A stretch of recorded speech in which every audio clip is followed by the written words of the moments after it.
الحمد لله رب العالمين الرحمن الرحيم مالك يوم الدين والصلاة والسلام على سيد المرسلين وعلى آله وصحبه أجمعين أما بعد.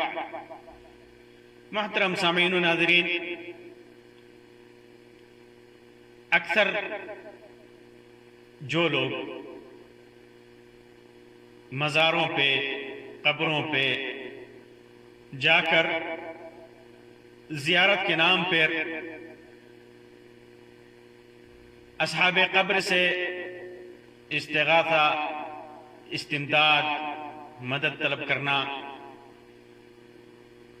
اولاد طلب کرنا، رزق طلب کرنا، یہ سارے کام انجام دیتے ہیں. اکثر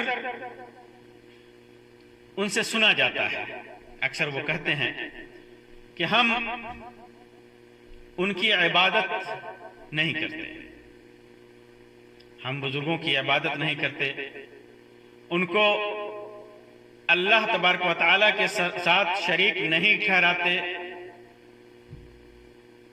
ہم انہیں صرف اللہ کا ولی سمجھتے ہیں، اللہ تک ان کی پکڑ ہے، پہنچ ہے، اللہ تبارک و تعالی کے مقرب بندے ہیں جو ہماری سنتے ہیں. اکثر یہ عذر ان کی طرف سے پیش کیا جاتا ہے اور اکثر یہ باتیں وہ کرتے ہیں. تو کیا حقیقت میں ایسا ہے؟ اگرچہ ان کی نیت میں یہ ہو کہ یہ اولیاء اللہ کے برابر نہیں ہے، لیکن وہ کام ایسا کرتے ہیں جو اللہ کا شرک، ان سے اولاد طلب کرنا، ان سے یہ عقیدہ رکھنا کہ یہ ہمیں اللہ سے قریب کر دیں گے، یہ ہمیں اللہ سے قریب کر دیں گے، یہ ان کا کہنا یہ بلا شبہ شرک ہے. اور اسی عقیدے اور اسی مذہب کی تردید کے لیے ہی سارے انبیاء کرام اس دنیا میں تشریف لائے. خاص طور سے اللہ کے رسول صلی اللہ علیہ وسلم اس دنیا میں تشریف لائے. اللہ تبارک و تعالیٰ انہی لوگوں کے سلسلے میں ارشاد فرماتا ہے، الا للہ الدین الخالص، خبردار، خالص دین اللہ کے لیے ہے، خالص فرما برداری اطاعت اللہ کے لیے ہے، خالص عبادت اللہ کے لیے ہے. والذین اتخذوا من دونہ اولیاء، جو لوگ اللہ کے علاوہ دوسروں کو ولی بناتے ہیں، دوسروں کو کارساز بناتے ہیں اور کہتے ہیں ما نعبدہم، ہم تو ان کی عبادت نہیں کرتے، ما نعبدہم، ہم ان کی عبادت نہیں کرتے، الا لیقربونا الی اللہ زلفا، سوائے اس کے اس لیے کہ وہ ہمیں اللہ سے قریب کر دیں. ان اللہ یحکم بینہم، پھر اللہ تبارک و تعالی انہیں دھمکی دیتے ہوئے کہتا ہے کہ ان لوگوں کو نہیں جو معبودان باطلہ کو رب مانتے، رب تو وہ اللہ ہی کو مانتے تھے. اللہ تعالی نے فرمایا وَلَئِن سَأَلْتَهُم مَّنْ خَلَقَ السَّمَاوَاتِ وَالْأَرْضَ لَيَقُولُنَّ اللَّهُ، اگر انہیں رب کے سلسلے میں ان سے سوال کرو گے، ان سے پوچھو گے کہ آسمان و زمین کا پیدا کرنے والا کون ہے، تو یقیناً وہ کہیں گے کہ اللہ. اللہ ہی کو سب کچھ مانتے تھے، لیکن ان بتوں کے پاس صرف اس لیے جاتے تھے کہ وہ اللہ سے انہیں قریب کر دیں، لیکن یہ چیز اللہ تبارک و تعالی نے جائز قرار نہیں دیا، اسے برداشت نہیں کیا، اس کی تردید کی. اور فرمایا اللہ یحکم ان اللہ یحکم بینہم فیما ہم فیہ یختلفون، کہ جو وہ جس معاملے میں وہ اختلاف کر رہے ہیں ان کے سلسلے میں اہل توحید سے جو ان کا اختلاف ہے، موحدین سے مؤمنین سے جو اختلاف ہے، اس کے سلسلے میں اللہ کا فیصلہ ہوگا، اللہ کا فیصلہ آئے گا۔ ان اللہ لا یہدی من هو کاذب کفار، اللہ تبارک و تعالی ایسے لوگوں کو جو کاذب ہو، جھوٹا ہو، کافر ہو، ناشکرہ ہو، اللہ کو چھوڑ کر جس غیر اللہ کی عبادت کرتا ہو، اسے ہدایت نہیں دیتا، سیدھے راستے پہ نہیں لاتا۔ یہ کہتے ہیں کہ ہم تو صرف انہیں ولی جانتے ہیں، ہم صرف انہیں اللہ کا مقرب بندہ جانتے ہیں، یہ صرف ان کی زبانی ہے۔ حقیقت یہ ہے کہ وہ اللہ کی نافرمانی کرتے ہیں، اللہ کے علاوہ غیر اللہ سے استغاثہ کرتے ہیں، اللہ کے علاوہ غیر کو غوث کا نام دیتے ہیں، اللہ کے علاوہ غیر کے سامنے سر جھکاتے ہیں، اور زبانی کہتے ہیں کہ ہم انہیں صرف ولی مانتے ہیں، مان لیتے ہیں کہ اگر یہ ولی مانتے ہیں، پھر بھی اللہ تبارک و تعالیٰ کے ہاں ان کا یہ کلام، ان کی یہ تعویل، ان کا یہ عذر غیر مقبول ہے۔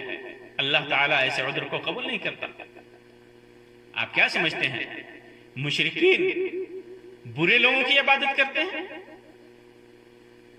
ہرگز نہیں۔ شرک کی ابتدا بھی ہوئی تو اچھے لوگوں کی عبادت کے ساتھ۔ آج دنیا میں شرک موجود ہے تو جنہیں وہ اچھا سمجھتے ہیں، اللہ کے قریب سمجھتے ہیں، اللہ کا نیک بندہ سمجھتے ہیں، انہی کی عبادت کرتے ہیں۔ نوح علیہ السلام کی قوم میں، نوح علیہ السلام کو جب اللہ تبارک و تعالیٰ نے جس قوم میں بھیجا، اس قوم میں شرک کی ابتدا کیسے ہوئی؟ صحیح بخاری کے اندر ذکر ہے کہ جوں ایام گزرتے گئے، نیک لوگ گزرتے گئے، شیطان نے آ کر نیک لوگوں کی محبت کو ان کے دل میں ڈالا، اور ان لوگوں نے نیک لوگوں کے پتلے بنانے شروع کیے۔ کوئی شرک دل میں نہیں تھا، شرک کا ارادہ نہیں تھا، عبادت کا ارادہ نہیں تھا ان نیک لوگوں کے لیے، بس ان کی تعظیم مقصود تھی، ان کی عزت کرنا مقصود تھا۔ وہ چاہتے تھے کہ ان کو یاد کر کے اللہ کی عبادت کریں، ان کو دیکھیں کہ اور یاد کریں کہ یہ کیسے اللہ کی عبادت کرتے تھے۔ پھر وقت گزرتا گیا، وہ گزرتا گیا۔ بعض تفسیر میں ذکر ہے کہ تقریباً 10 صدیاں گزری اور وہ لوگ خالص توحید پہ تھے۔ پھر 10 صدیوں کے بعد شیطان نے ان کو بھکایا اور وہ لوگ نیک لوگوں کی عبادت کرنے لگے۔ اللہ تعالیٰ انہی کے سلسلے میں ارشاد فرماتا ہے، جب نوح علیہ السلام نے اپنی قوم میں دعوت دی، ایک اللہ کی طرف بلایا، ایک اللہ کی عبادت کی طرف بلایا، تو انہوں نے کہا لا تذرن آلہتکم ولا تذرن ودا ولا سواعا ولا یغوث ویعوق ونسرا، تم لوگ اپنے معبودوں کو ہرگز مت چھوڑنا، ود کو، سوا کو، یغوث کو اور یعوق اور نصر کو مت چھوڑنا۔ یہ کون لوگ تھے؟ یہ برے لوگ نہیں تھے، اس قوم کے نیک لوگ تھے، اللہ کے اولیاء تھے۔ جب وہ لوگ مر گئے تو ان لوگوں نے ان کی قبروں پہ قیام شروع کیا، ان کی قبروں کے مجاور بنے، ان کی قبروں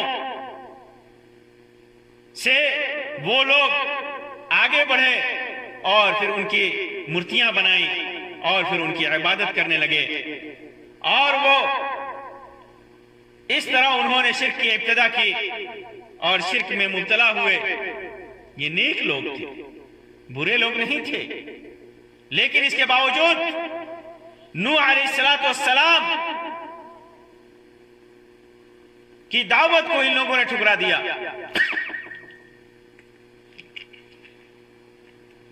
اور ان پر اللہ تبارک و تعالیٰ کا عذاب آیا، غرق کیے گئے۔ اسی طرح جو لوگ